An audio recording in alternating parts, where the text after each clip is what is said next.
Yesterday, Mark Zuckerberg was once again hauled in front of Congress, this time in front of the Energy and Commerce Committee, to talk about censorship, to talk about his social media network's role in the January 6th insurrection. And Mark Zuckerberg was totally prepared to not take any blame for that. In fact, in his opening statement, he said that the president, former president, should be held responsible for his words and his actions.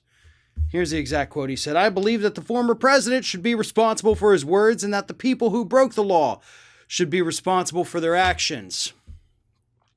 So he kind of threw Donald Trump under the bus there, right?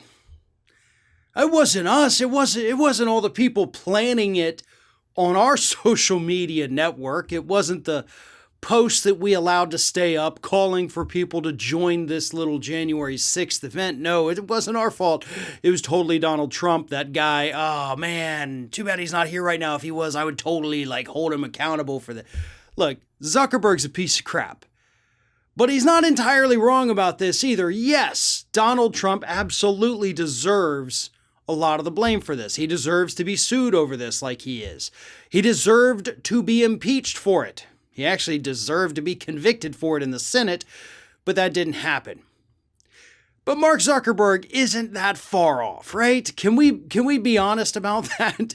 When you allow these people, these individuals who committed the atrocious acts on January 6th, when you allow them to use your network, to post about it, to talk about it, to put videos of themselves storming the Capitol on after the event takes place, yeah, you're kind of culpable there.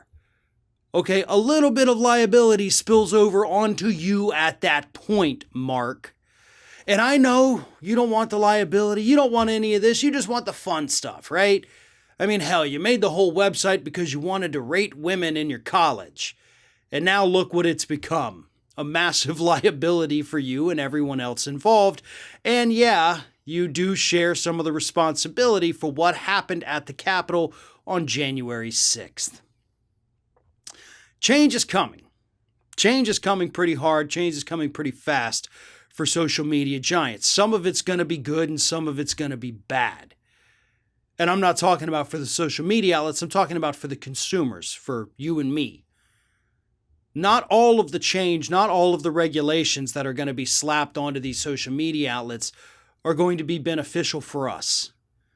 There will be increased censorship as they overreact. We have seen that, by the way, with YouTube plenty of times over the years. Anytime there's certain topics or issues where you have people acting in bad faith, YouTube will come across the board and demonetize.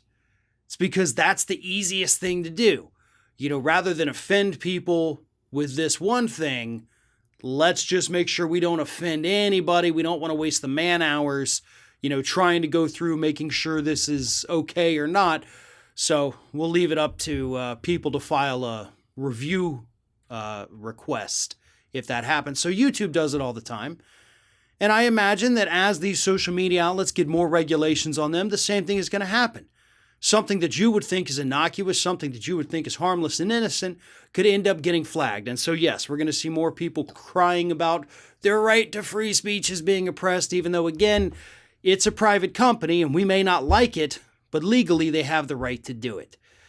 But until then, accountability needs to happen. And unfortunately, there's not really a good way to hold these platforms accountable without roping in some of the innocent people as well that are gonna end up, at least with their posts, paying the price for it. It's a sticky situation. I don't know the clear good way out of it. Because you do have to have accountability, but at the same time, you can't just go around censoring everybody. There's a fine line somewhere in the middle, and I hope that the people who are much smarter than me at things like this are able to find it. One of today's video sponsors is Privacy, and right now, they have a wonderful offer for all of our Ring of Fire viewers. Go to privacy.com/ROF. Sign up for your Privacy account and you will receive $5. Privacy.com, their service is absolutely one of the most vital in an online world today, especially during the pandemic. Everyone is encouraged to stay home, so we're ordering more things online. And so your bank account information is more vulnerable than ever. Privacy gives you security. This is a product that I use all of the time, and here's why. If you have ever had your bank account information stolen, if it's been part of a data leak, that is a massive headache, trying to get your money back, trying to repair your credit. Privacy helps take away some of that concern. What Privacy does is it provides a browser extension, or you can go right into the website or into the app, and it can create a virtual bank account or credit card number. It could be a temporary number that only is used one time, or it can be merchant specific, meaning you can create a bank account card that only works for one particular website.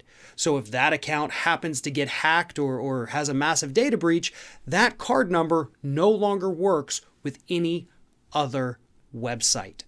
That is how Privacy helps protect your bank account information in an increasingly insecure online world. So again, go to privacy.com/ROF. You get $5 free just for signing up. Or if you don't want to type it in, just click the link at the top of the video description below.